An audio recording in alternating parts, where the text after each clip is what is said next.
case was tried, and the jury was hung 8-4 in favor of Mr. Crawford. So, if I think we're going to open the door on this, we're going to open it. It's going to be open pretty wide, and we're going to have a trial within a trial, because if that comes in, I think Mr. Crawford will definitely be prejudiced, without a doubt.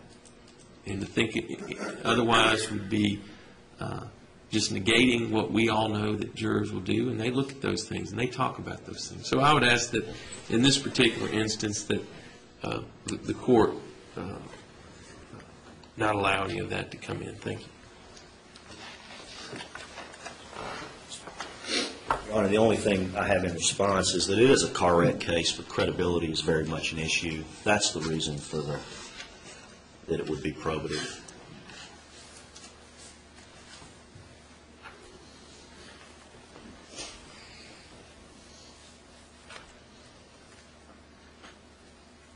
I want to go ahead and deal with that now. Why don't you, have Mr. Crawford come up, take the stand. I'm going to let you ask your questions of it. I'm going to hold a jury out hearing about it, make a ruling. Mr. Crawford, if you come up, please be sworn. Crawford, watch step there, please, sir. Raise your right hand, place your left hand on the Bible. Do you solemnly swear or affirm that the testimony you're about to give in the cause pending is the truth, the whole truth, and nothing but the truth, so help you God? So help you God, I do. Mr. Crawford, if you would just simply state your name for the record, and then I'm going to ask Mr. Gilmore just go straight to the questions he wants to ask about this. My name's Ted Crawford. Mr. Crawford, you've heard what I've said to the judge this morning, and you don't deny that you pled guilty to arson in 1983 in Graves County, Kentucky. Is that correct? And you heard what Mr. Freeman said to the judge, that you weren't forthcoming about that in this lawsuit. You agree with that? I did not lie about it. I heard what he said, yes, but I did not lie about that. Well, you told me in your deposition that you had never testified in a court other than a divorce. You recall that? No, that's not so at all. Well, let's look at that.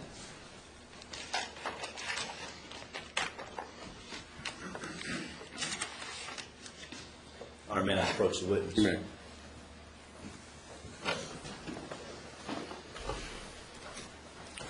Go ahead and give your deposition, and you recall when I took that back in August of '04? Yes. And it's not the first time you had ever given a deposition, is it? That's correct. And you knew that you were under oath in this deposition? That's correct.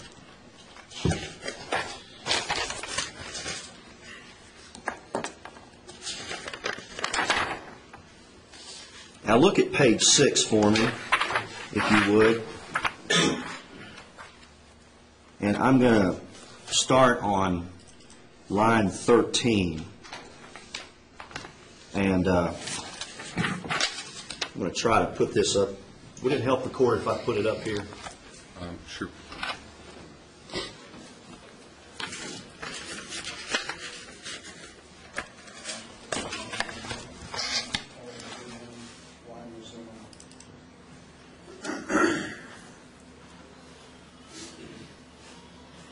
How do I get the...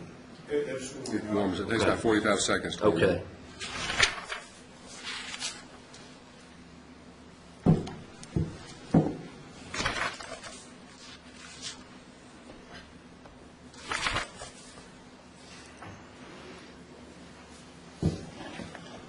Okay. And I think if I touch this with my fingernail, I can direct the court to the approximate point. My question to you at line 13, all right, and have you ever testified otherwise under oath, even though it wasn't in a deposition? Have you ever testified in court under oath, for example? And what was your answer on line 17? Divorce, period. Certainly, period. Yeah, period. And you didn't tell me in response to that question about testifying under oath in the criminal case for arson, did you? No, I said certainly, meaning Divorce was one of the cases. Certainly, I have testified in court under oath. Yes, affirmative. Your answer was divorce, certainly, yeah. Divorce, not exclusive of other things. I said certainly and yes. And I go on to say the other cases that I've done later on. Well, you didn't tell me that you had ever testified in a criminal case, did you? No. Right. And you did testify in the criminal arson trial. Yes, I did. For probably an hour or two. Would that be correct? Yes, more than that, but yes. All right. And you don't dispute that throughout the course of the deposition, throughout the course of this litigation, until I discovered the arson charge, that it wasn't something that you or your attorney disclosed to me, to your knowledge. To my knowledge, that is correct. And you also told me in your deposition that you've never been convicted of anything. Is that correct? No, I think you should go directly to that question as far as my answer is concerned. Look at page 30. 30.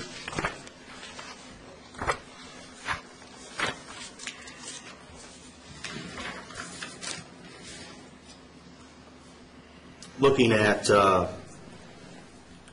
line 10.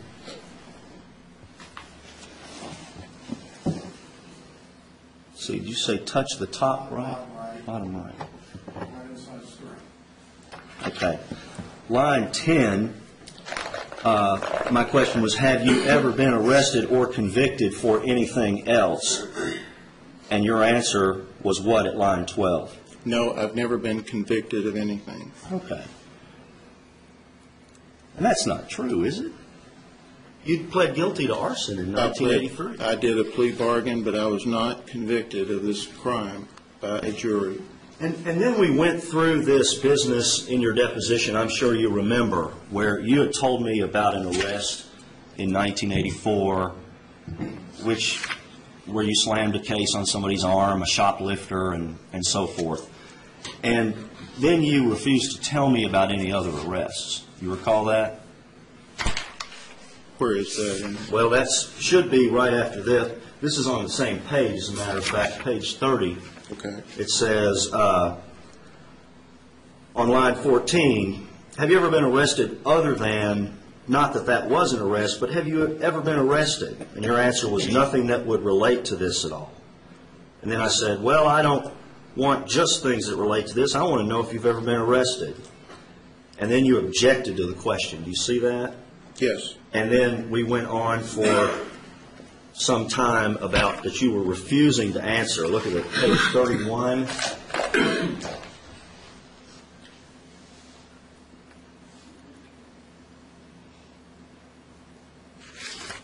Line 22. And I'm saying that that has nothing to do with this case, and I'm refusing to answer anything else about it. You see that? Yes. And then I just reserved the right to take it up with the judge, and we went on to other areas, right? That's correct. Okay. And then after that, I wrote your attorney a letter when it became apparent that the case was set for trial, and said,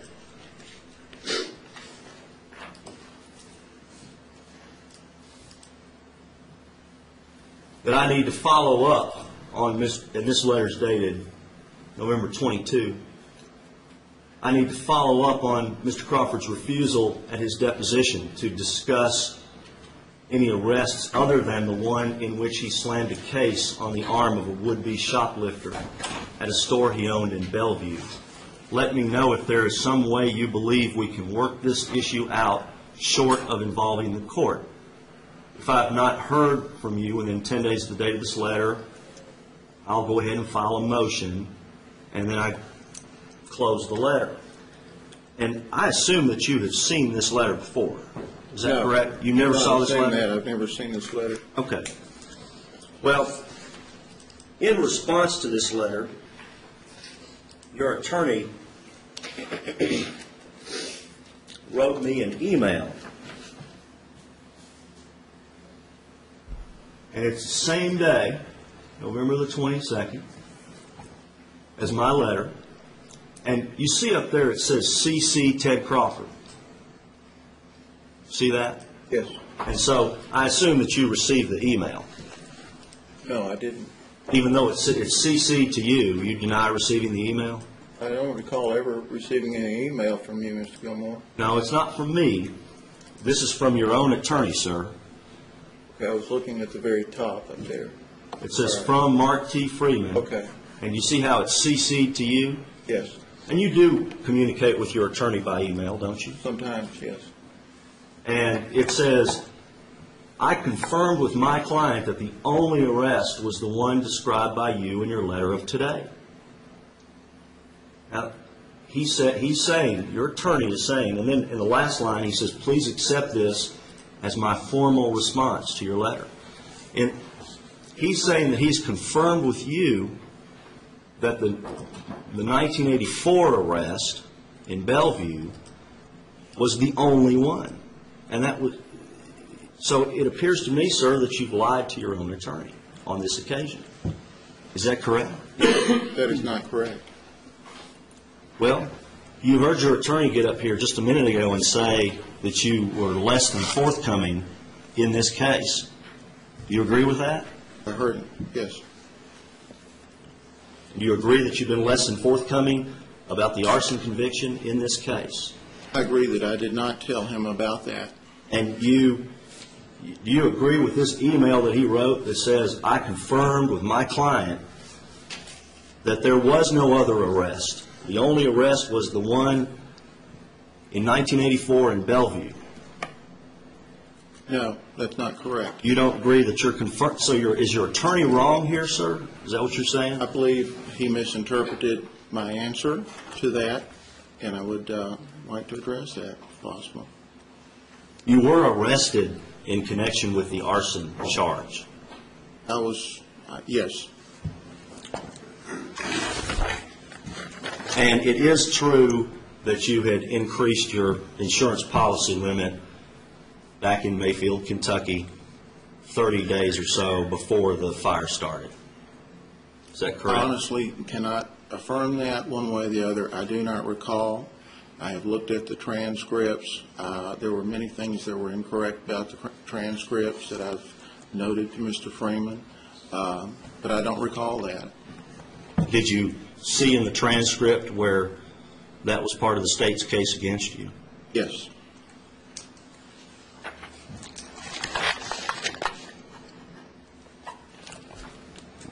So even though you told me that you had never testified, even though you gave that answer that we looked at on page 6 of your deposition, have you ever testified in court before? Divorce, period, certainly, period, yeah, period. And even though you told me that you'd never been convicted, and even though your attorney said that he confirmed with you that there were no other arrests besides the 1984 arrest in Bellevue, you don't concede that you've been untruthful in this case about the arson conviction. That's not what I said. I said I had not been arrested or convicted of anything that would relate to this case, if I understand my answers the way they are.